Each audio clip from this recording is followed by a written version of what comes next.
I'll poke a little bit of fun of myself here. So I've got 6 different certifications. I've got an MBA, and at one point in my life I really thought that I knew a lot. And then this downturn came in, and I realized I really don't know much at all. I want to talk a few minutes about our approach to supply chain management. You may have, for those of you that have worked with us, about our 5D approach. I'll talk a little bit about that. I'm going to hit some highlights as it relates to the design and some of the things that we are learning from all of you and utilizing that in our design. Talk a little bit about, you call it lean, T2M, concurrent engineering, design experiments. So there's a dozen different terms out there. The bottom line, call it what you want. It doesn't work without you.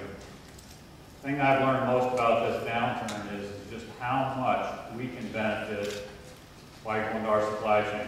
Which, by the way, for those of you that are ever brave enough on a Friday afternoon to have a room full of trade partners and start that off with, tell us what we're doing that's stupid. It's going to be a long meeting if you're a production builder. So the 5 V's.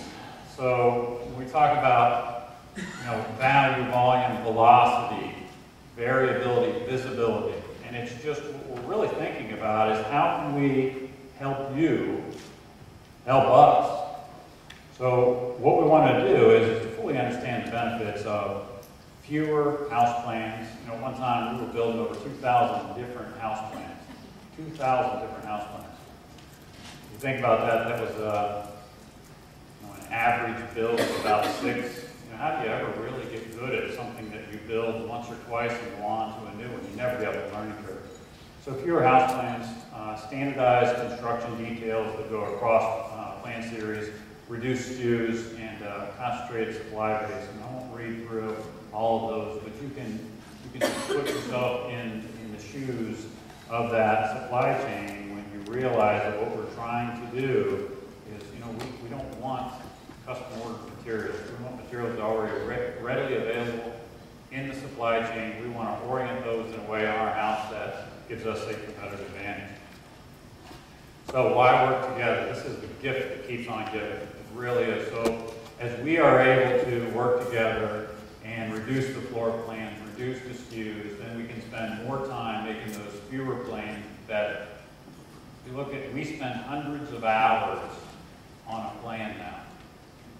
Deep dives, looking at it from a value engineering standpoint, detailed bill of material takeoff. We just couldn't do that when we had a plan portfolio of over 2,000 plans. So as you can see, with each one of those steps, with repetition, you're able to leverage your suppliers as well. And I've got on here, it's an older slide, increased profits. Not really any profits in the market now, right? So maybe increased contribution margin. How's that? So a few scattered thoughts here.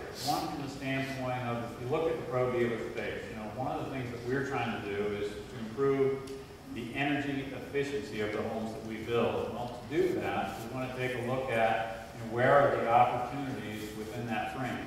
Well, certainly from a resource conservation standpoint, simple things that 24-inch on center spacing on non-load bearing walls, single top plates, well, that has an impact on you because now we're looking at 94 and 1/8 inch studs instead of 92 and 5/8.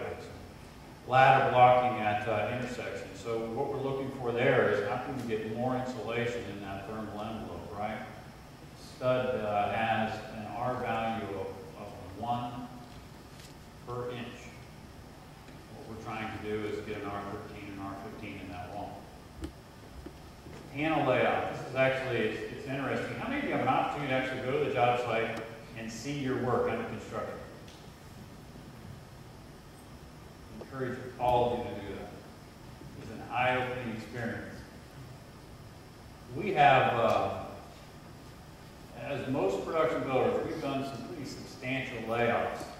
So I find the level of detail that I get into these days much greater than I would have done in the past.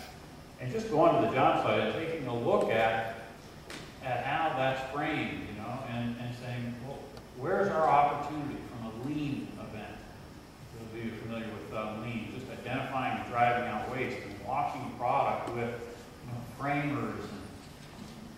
literally all of the trades. And it's interesting because in this, it's just showing an opportunity, same panel, but where you can take 2 studs out of that, right? Here is, in this instance, if we're looking at the way the panel layout is, we have instances to where, you know, those ladders, there's a stud in between there, versus if we look at how we're running that panel, an opportunity to just conserve resources. And if you look at it right now, I mean, it's competitive bidding world, right? So it's just price, price, price, price, price. So where we can engage that supply chain to reduce your costs and our costs, then all of us have a little more contribution margin. I walked a house in Southern California, and as I was walking, I tripped and almost fell. And in the opening between the dining room and living room, there was a bunch of anchor bolts sticking up. The coordination between the pan brakes and your foundation guy. So, I mean, anytime you go to a job site and you see that dust pile of concrete, it's lost opportunity, it's waste. That means somebody had to go back out to that job site because they, you know, if they lined up, it looked like that. They didn't. They're drilling and anchoring those bolts in. Slight changes. This is a house that I walked in Raleigh. By moving that stair, shifting those stairs 2 inches, you eliminated the floor joist. 2 inches.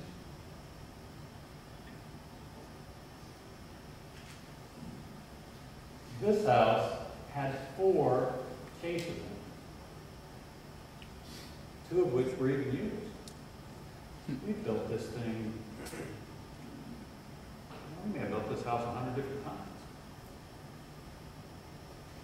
Looking at the framing, where's the opportunity to optimize the material and actually do a detailed breakout of that, and once at the job site, making sure that it's utilized. Because if you think about it, the production builder pays for it twice if they don't get it right. So buy the materials that they need, then they got to pay to pick them up, and actually in many instances they're in the dumpster and you pay to have them hauled off. So we have utilized technology that we've already had to help on the material takeoff side.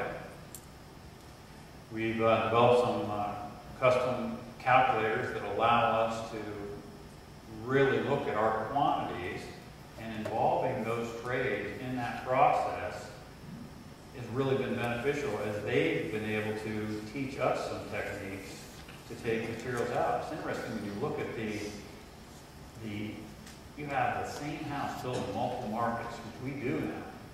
And now we're able to look at comparative costs. What's it cost us per cost code to build that portion of the house in this market, that market, or that market? And you look at these wide disparities, and you see where somebody's just doing it extremely well, and you pick the phone up and you call them, and how are you doing that? You know, go out and talk to them, and you'll pick up a lot of techniques from a builder standpoint.